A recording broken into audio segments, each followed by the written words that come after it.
Ei! Tava com saudade do Baseado em Fatos Surreais? Pois é, semana passada não teve episódio no Radinho porque teve episódio todo dia ao vivo no Instagram. O quê? Você não viu? Perdeu? Nem sabia?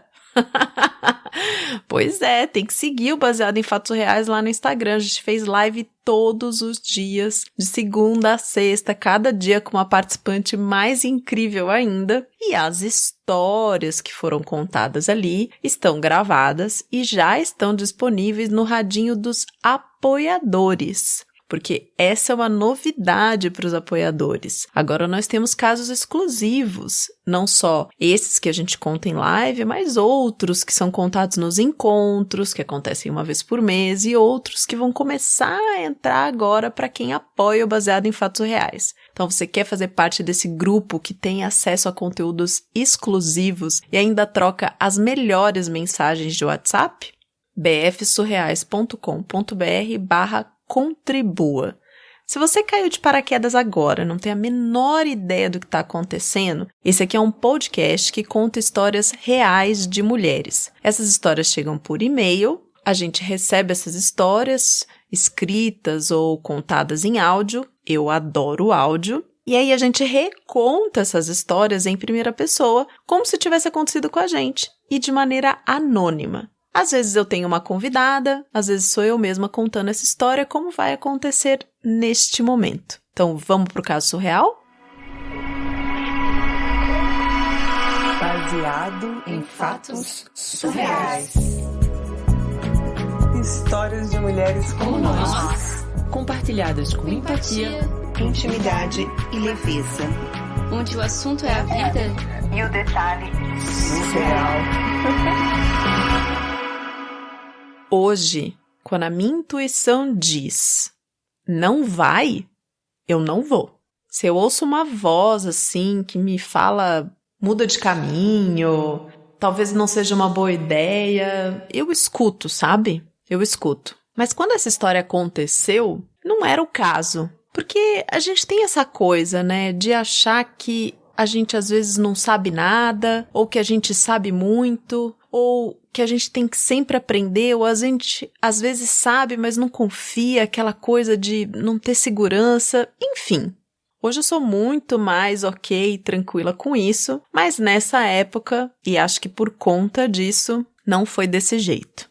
Antes de contar especificamente do caso, eu preciso contar que eu venho de uma família, meus pais, apesar de não serem hips, eles são bem abertos, assim, para experiências energéticas e de conexão com a natureza. E eu comecei a frequentar rituais onde é oferecida a medicina ayahuasca por conta deles, né? Eles que me levaram e eu passei a frequentar.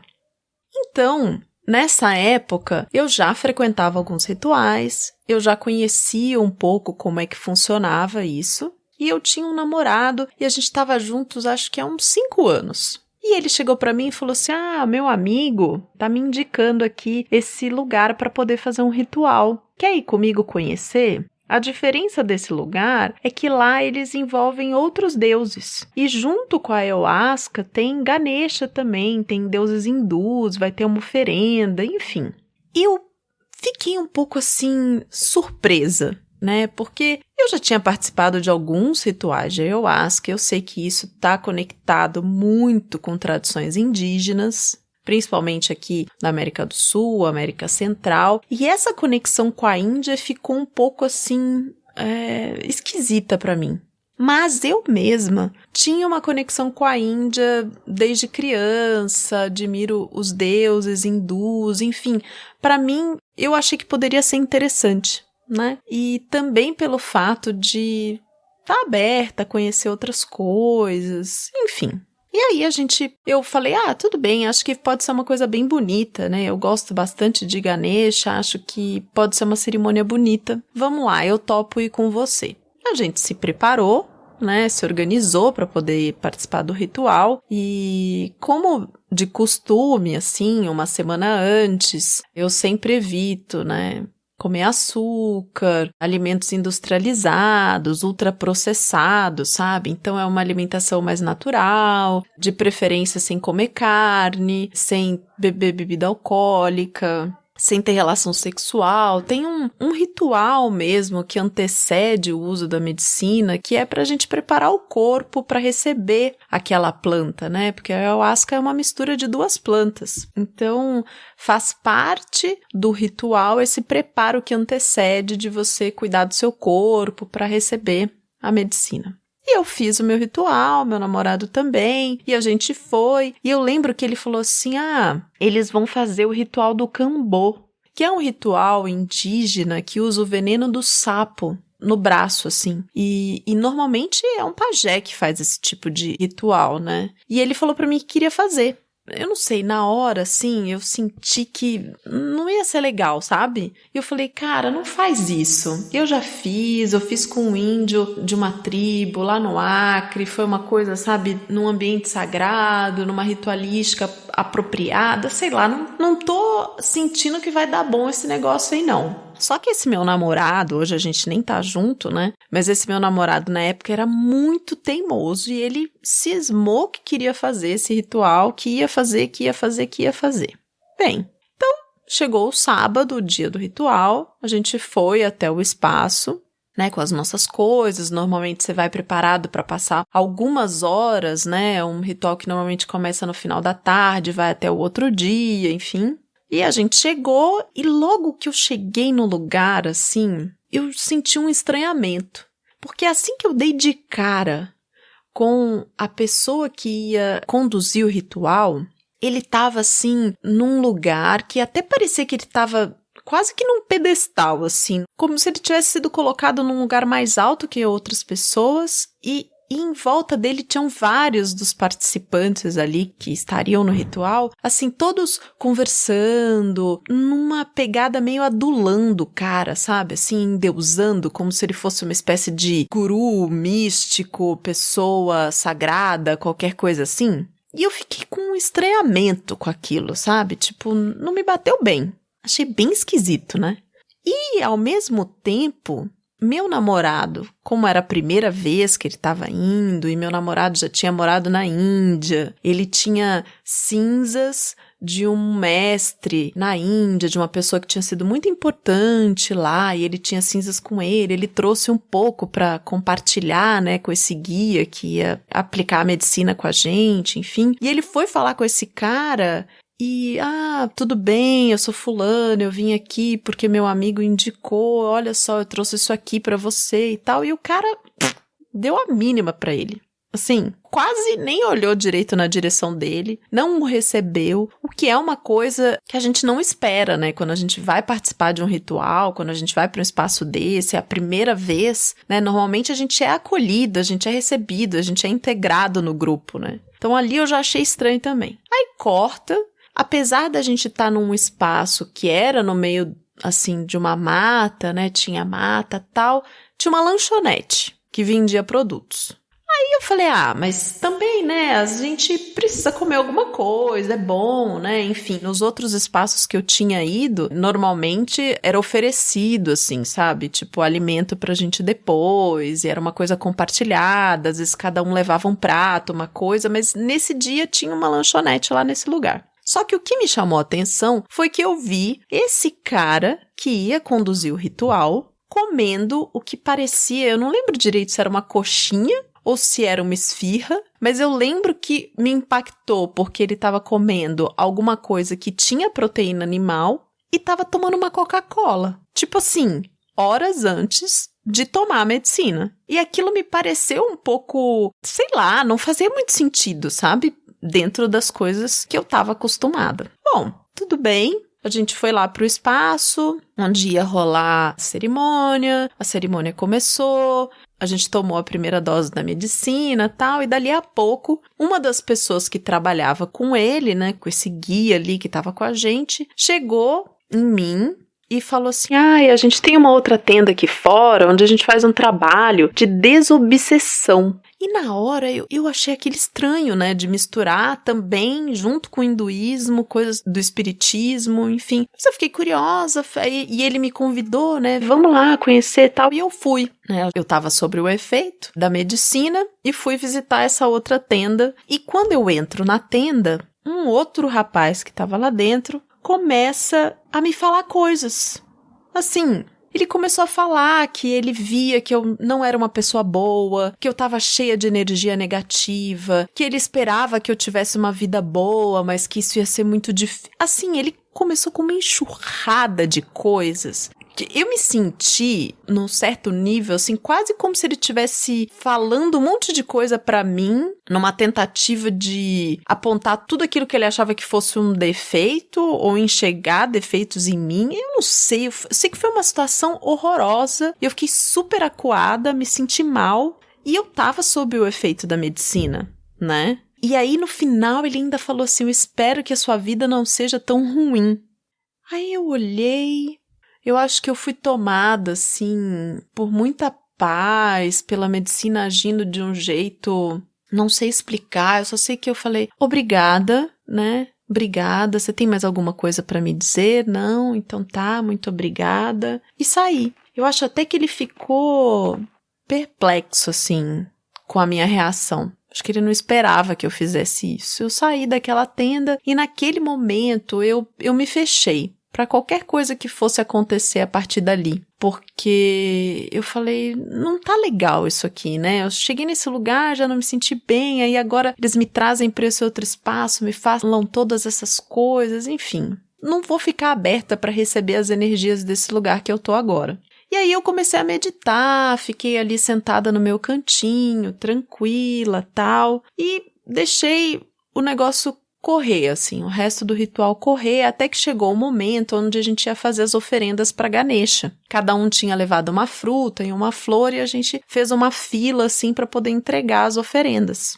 E eu fui com a minha banana e a minha flor, caminhei na fila, tal, tava ali pensando em Ganesha, que não tinha conexão com aquelas pessoas, né, então ele, enfim, se aquelas pessoas estão fazendo as coisas daquela maneira, né, eu não tô ali pra julgar, eu tô ali pra minha conexão com Ganesha, tal, e aí eu entreguei a fruta, entreguei a flor, e quem colocava no altar era esse guia, né, que estava conduzindo a cerimônia, e na hora que eu me virei de costas para voltar para o meu lugar, eu sinto que algo foi tacado nas minhas costas.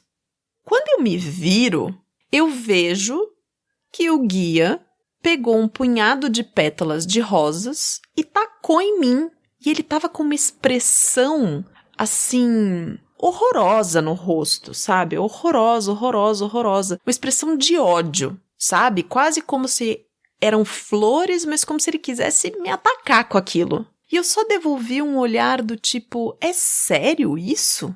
Não falei nada, sabe? Foi só com o meu olhar, assim, é sério que isso tá acontecendo?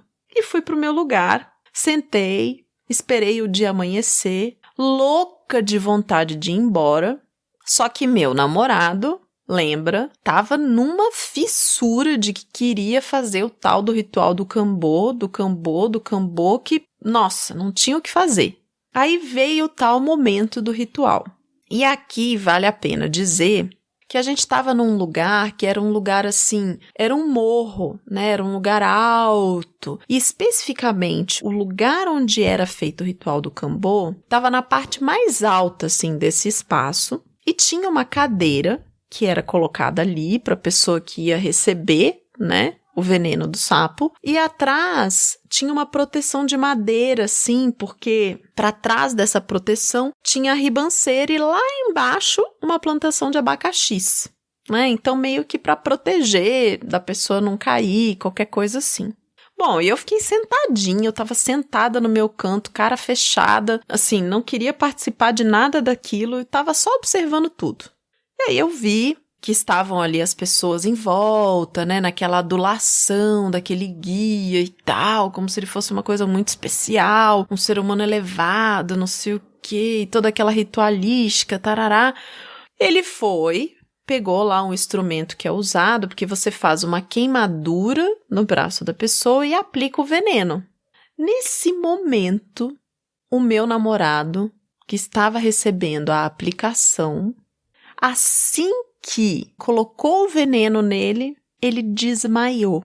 E quando ele desmaiou, ele não desmaiou para frente, ele desmaiou para trás. E como ele era, assim, vistoso, corpulento, na medida em que ele caiu para trás, ele derrubou aquela proteção de madeira e foi rolando morro abaixo até cair nos abacaxis. O que eu fiz? Nada. Eu não consegui me mexer. Eu continuei sentada ali imóvel, só observando o que de repente virou a maior confusão das pessoas tentando alcançá-lo, socorrê-lo, aquele pânico, aquela coisa assim. Foi uma coisa de segundos, mas que eu fiquei observando quase como se eu estivesse em câmera lenta, assim, assistindo tudo aquilo que estava acontecendo. E eu até cheguei a pensar, nossa, acho que eu vou embora agora, vou deixar ele aqui e vou embora, porque isso aqui tá surreal demais pro meu gosto. Mas eu não fui embora. E aí teve um momento em que ele foi resgatado e o amigo dele que tinha levado a gente até ali disse a ele, vai tomar um banho, toma aqui, ó, eu te dou uma troca de roupa e depois você vai pra casa descansar. Nessa altura do campeonato, quando ele foi resgatado, até o efeito do veneno do sapo de cura, que é um ritual super sagrado, super lindo, já tinha passado o efeito, já não tinha nada demais. E ele tava assim, todo ralado, todo cheio de barro, todo estrupiado. Ele podia ter morrido da maneira como ele caiu naquela ribanceira. Eu levei ele pra casa.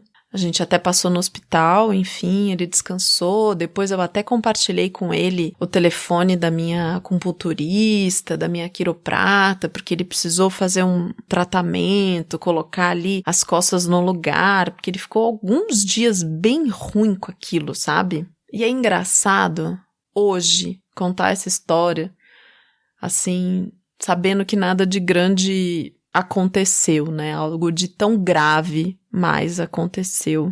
E que foi até naquele momento, assim, que eu percebi que eu não amava mais aquele meu namorado, né? Que tinha sido tão teimoso em ir para um lugar com pessoas desconhecidas, participar de rituais que mexem com questões tão íntimas da gente, e eu com aquela minha intuição dizendo, não vá, não vá, não vá, fui e deu no que deu.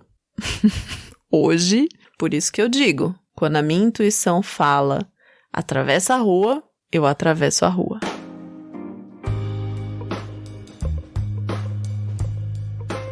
Uau, hein?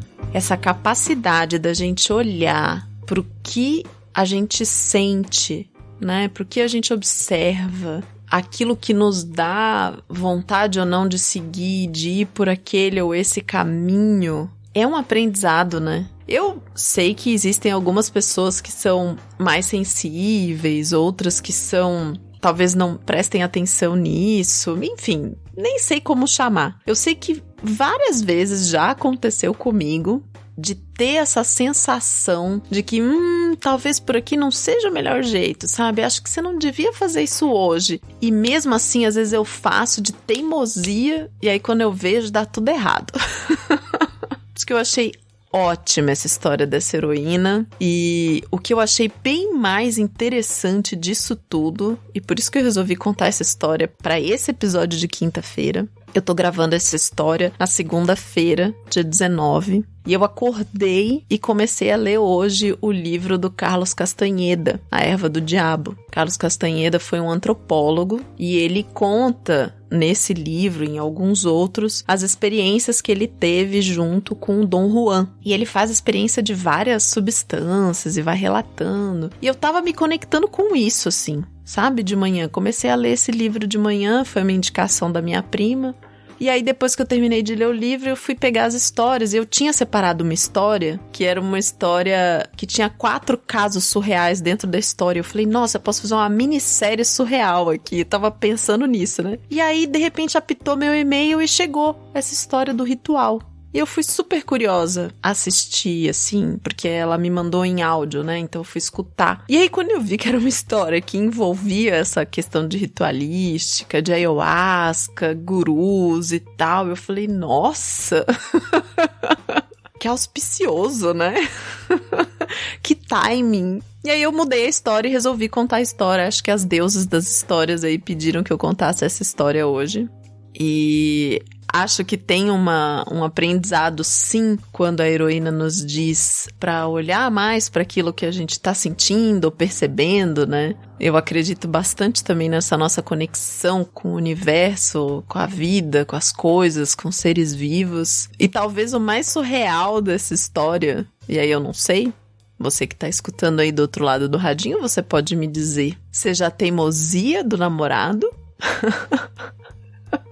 Ou seja, a gente perceber como existe gente por aí fazendo uma série de coisas, misturando, lidando com questões da nossa espiritualidade, das crenças, sem nenhum cuidado, né? Sem nenhum cuidado, abusando da fraqueza das outras pessoas que vão buscar um auxílio, abusando disso para transformar o que seria um ritual de cura, de cuidado, de acolhimento em algo, em só mais um produto, né? Só mais um produto para ser consumido. Talvez o mais surreal seja isso. Ou seja, o fato do menino ter rolado na ribanceira e caído na plantação de abacaxi e sobrevivido, né? Vai saber.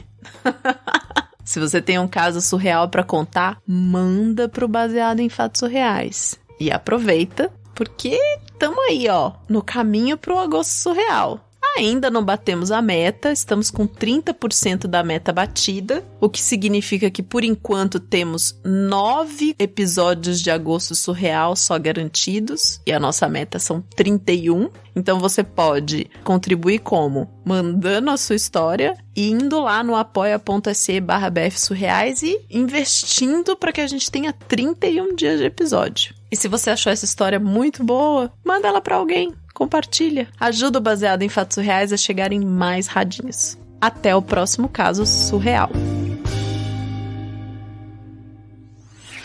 Esse podcast foi editado por Domênica Mendes.